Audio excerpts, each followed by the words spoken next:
읽겠습니다. 므낫세가 여호와 보시기에 악을 행하여 여호와께서 이스라엘 자손 앞에서 쫓아내신 이방 사람의 가증한 일을 따라서. 아멘. 예, 기도하겠습니다. 하나님, 오늘도 주의 친절한 팔에 안기어 하루를 살아가기 원합니다.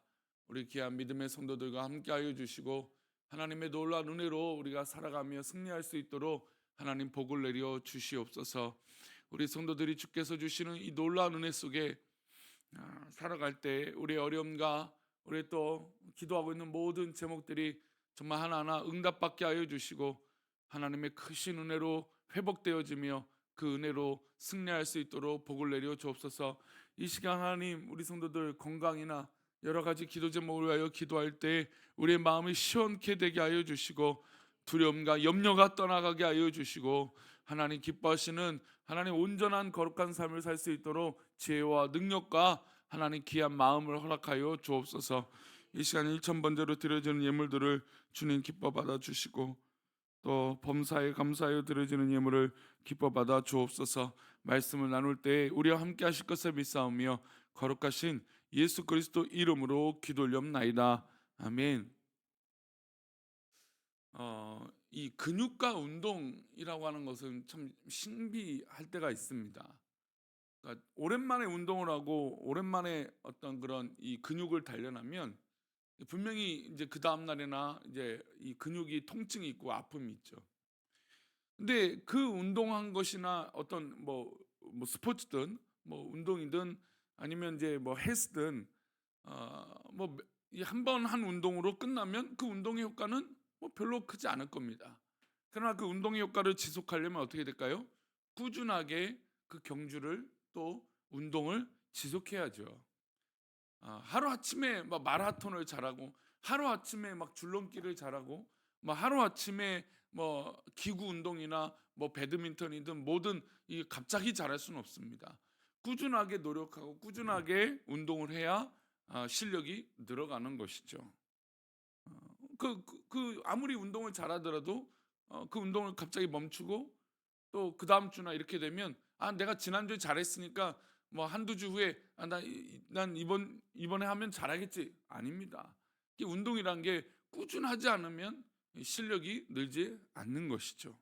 이게 참 중요합니다. 근데 이 신앙생활도 참 그런 것 같아요. 평소에 우리가 꾸준하게 하나님 앞에 훈련하고 또 꾸준하게 하나님 앞에 예배하고 꾸준하게 또 믿음으로 서 있을 때 그 믿음의 경주를 잘 달려갈 수 있는 것이죠. 근데 어제 뭐 잘했다, 뭐 지난주 내가 은혜 받았다, 그렇다고 오늘 내가 그 은혜로 살 수 있는 것이 아니라는 것이죠. 오늘도 나에게 주신 하나님의 은혜, 또 내일도 주실 하나님의 은혜, 그 은혜를 계속해서 사모하고 하루하루 하나님 앞에 훈련되어져야 되는 것입니다. 왜냐하면 유혹거리가 너무나 많은 거예요. 너무나 이 사단이 마귀가 우리를 유혹하기 위해서 얼마나 많은 분야에서 우리를 넘어뜨리고 또 유혹하는지 모릅니다. 그래서 눈에 보이지 않는 이 믿음 생활, 기도 생활, 말씀 생활, 찬양하는 삶, 이런 삶을 매일 성실하게 감당하지 않으면 나도 모르게 사단의 유혹에 넘어질 수 있다라는 것이죠. 사실 이스라엘 왕들의 역사들을 보면 또 그런 마음이 느껴져요. 어느 왕이 나타났을 때 막 잘 하나님 앞에 바로 서는 것 같아요. 근데 어느 왕이 나타나면 하루 순간에 이 쌓았던 탑들을 무너뜨리는 경우들을 보게 되죠. 믿음의 삶이, 이 영적인 믿음의 왕국이 마치 이 어떻게 보면 이 다윗과 솔로몬 뭐 그 이후에 창창 대로로 하나님 앞에 바로 서야 되는데 이게 꺾인단 말이죠. 또 그 이후에 이 왕국이 나뉘어지고 왕들이 들어설 때마다, 왕이 바뀔 때마다 이 신앙과 영적인 상태들이 확확 바뀌는 것을 보게 됩니다. 오늘 우리가 읽은 오늘 이 이제 열왕기하 21장 전에 이스라엘 백성들은 그래도 히스기야 덕분에 어떻습니까? 하나님 앞에 정말 바로 설 수 있는 기회들을 얻었고 영적인 분위기가 그렇게 형성이 됐던 것이죠. 히스기야는 산당을 없애고 정말 하나님 앞에 목숨 걸고 기도하고 또 성전에 나아가서 이 전쟁을 하나님 앞에 맡기고 하나님 어찌 해야 됩니까? 하나님 들어주세요. 하나님 봐주세요. 라고 하면 정말 인격적으로 기도했던 왕입니다. 물론 그가 말년에 생명을 연장받고 나서 교만해서 이 곡간과 모든 나라의 살림을 이 바벨론 이 사자에게 보여주면서 하나님 앞에 기도했던 그 자리를 변질시킴으로 그가 그 삶을 그렇게 마무리하게 됩니다. 근데 문제는 이런 영적인 성장이 있었을 때 계속해서 탄력받고 성장했던 것이 아니라 이제 그 다음 왕이 이 므낫세가 나타나면서 완전히 또 극악으로 또 완전히 영적으로 망하는 이 나락으로 빠져버리는 그런 상태로 나아가게 됩니다. 히스기야가 죽은 후에 아들 므낫세가 왕이 되었습니다. 문제는 이 므낫세가 아버지와 같지 않았다라는 것이죠. 아버지 히스기야는 어느 왕도 하지 못했던 산당을 허물고 우상을 철저하게 정리했습니다. 근데 아들은 아버지와 달랐어요. 우리 2절 말씀입니다. 보겠습니다. 므낫세가 여호와 보시기에 악을 행하여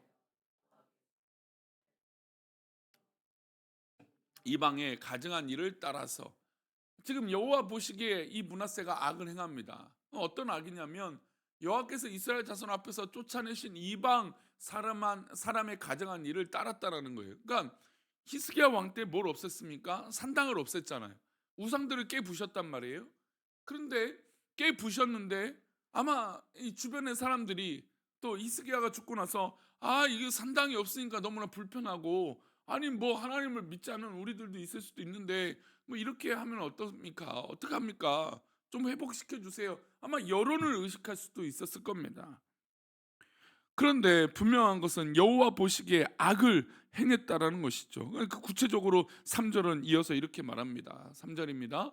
그의 아버지 히스기야가 헐어버린 산당들을 다시 세우며 이스라엘 왕 아합의 행위를 따라 바알을 위하여 제단을 쌓으며 아사라 목상을 만들며 하늘의 일월 성신을 경배하여 섬기며, 그는 성전을 가만히 두었습니다. 성전을 부순 것은 아니었습니다.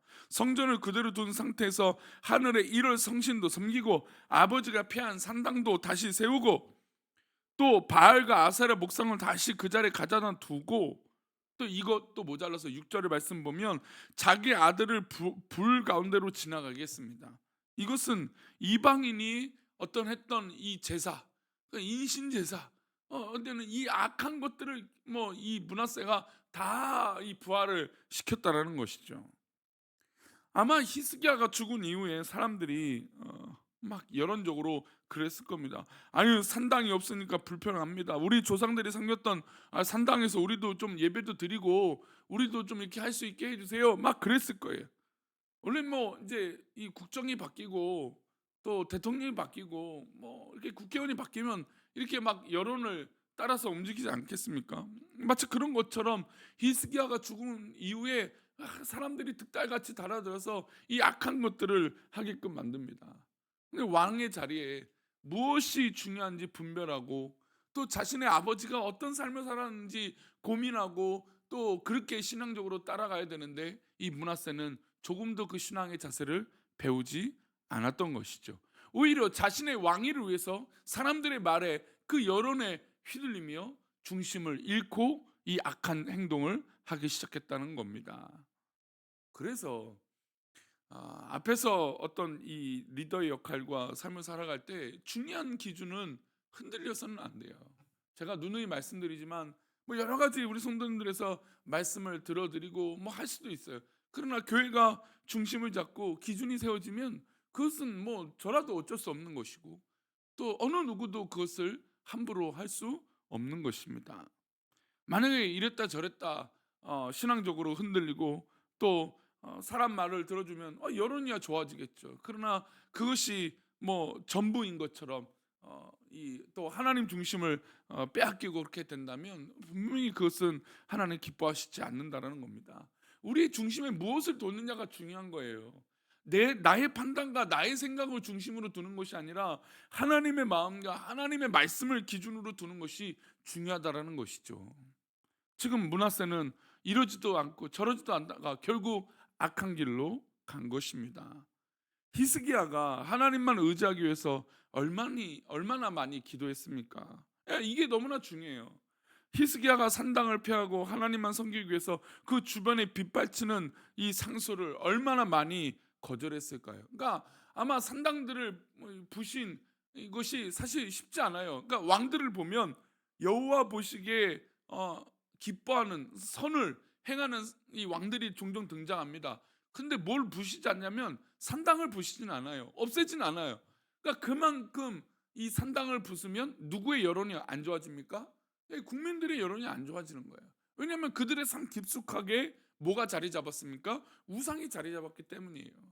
근데 히스기야는 그것을 극복하고 그것을 다 부셨단 말이죠. 근데 그것을 지켜봐고 그것을 배웠던, 그것이 정말 옳은 것이라고 배웠어야 되는데, 이 므낫세는 그것을 배우지 않고 오히려 자신의 이 위치와 왕위를 위하여 이 사람들의 악한 것을 쫓아서 판단하게 됩니다. 우리가 신앙생활을 하며 할 때 하나님 한 분만 섬긴다는 것은 때로는 생각보다 쉬운 일이 아닙니다. 우리가 하나님을 믿습니다. 우리가 주의 친절한 팔에 안깁니다. 우리가 이렇게 말하지만, 우리가 이렇게 고백하지만 실제로 우리의 삶 가운데 하나님 두 팔에 안겨서 살아간다? 이게 너무나 쉬운 것이 아니죠. 마음에 하나님 한 분만 모시고 사는 것은 어떻게 보면 정말 아주 어려운 일입니다. 열심히 내 삶 가운데 투쟁하고 열심히 하나님 앞에 믿음으로 살아내지 않으면 나도 모르게 죄악에 물들 수 있다라는 것이죠. 왜냐? 사단이 우리를 가만히 두겠습니까? 하나님 자녀로 정말 이렇게 살아가는데 가만히 둘까요? 그렇지 않죠. 게다가 우리 중심이 하루아침과 하루 순간만 해도 이랬다 저랬다 흔들리기 마련이기 때문이죠. 게다가 주변에서 우리의 이 팔랑귀는 귀에 조금만 뭔가 이 바람만 부으면 어떻게 됩니까? 부르면 우리의 기준이 순식간에 무너질 수 있다라는 것이죠. 그러니 그럴 때 우리는 어디에 잡아야 될까요? 제가 서론에 왜 운동을 말씀드렸냐면, 우리가 운동을 하루만 한다고 해서 그 운동이 내 운동이 되지 않는다라는 거예요. 꾸준하게 노력하고 믿음의 경주를 그렇게 꾸준하게 해야 우리 앞에 나도 모르게 그것이 나의 믿음의 자산이요, 나의 믿음의 훈련이요, 나의 믿음의 어떤 이 하나님 기뻐하시는 일들이 되는 것이죠. 그러니 오늘 하루도 우리는 어떤 것에 중심을 두고 어떻게 하루하루를 하나님 앞에 믿음으로 살아가야 되는지 고민해야 될 줄 믿습니다. 우리 몸은 달리다 보면 걷고 싶고, 걷다 보면 서고 싶고, 서고 싶으면 앉고 또 눕고 싶은 겁니다. 영적으로도 우리가 매일 기도하지 않으면, 또 매일 깨어 있지 않으면 이 믿음의 이 기도의 줄기를 놓칠 수밖에 없죠. 말씀도 매일 읽지 않으면 다시 말씀 읽는다는 게 되게 어려워요. 그러니까 우리 길 속에 이게 놓친 부분들. 그러니까 제가 이제 맥체인 성경 읽기표를 또 매년 나눠드리는데 성경 읽기표를 읽다가 놓쳐요. 누구나 그렇죠. 뭐 저도 놓칠 때 있어요. 근데 성경을 읽다가 놓치면 그거 끊고 그냥 다음에 읽으면 돼요. 물론 또 시간이 여유 있어서 다 읽으면 더 좋죠. 근데 우리 귀에는 막 옳은 말이 들려요. 야, 성경을 놓친 걸 다 읽어야지. 다 읽고 또 다음을 읽어야지. 들려요. 그냥 중요한 건 내가 지금 이 말씀을 물론 어제 못 읽었지만 오늘 또 읽는다는 게 중요한 거죠. 믿음의 경주는 그런 거예요. 어제 운동을 내가 갑자기 오늘로 땡겨올 수 없습니다. 어제 운동을 내가 오늘 또 해보세요. 그러니까 더해서 해본다 해보세요. 과부하가 걸려요. 내가 할 수 있는 만큼 오늘 내가 하나님 앞에 최선을 다해서 한다면 그 가운데 믿음의 경주가 아름답게 선한 열매를 맺게 될 줄 믿습니다. 오늘 우리는 똑같이 또 이 새벽에 출발선상에 선 것이에요. 이 출발선상에 다 같이 그냥 기쁨으로 하나님 바라보고 뛰면 됩니다. 주변이 어떤 이야기가 있든 어떤 말이 있든 우리는 그 말에 현혹되는 것이 아니라 하나님 말씀 붙들고 그저 달려가면 되는 것이죠. 그런 일들이 우리 가운데 있어 정말 하나님 기뻐하시는 놀라운 영광이 우리 가운데 있기를 축원합니다. 기도하겠습니다. 하나님,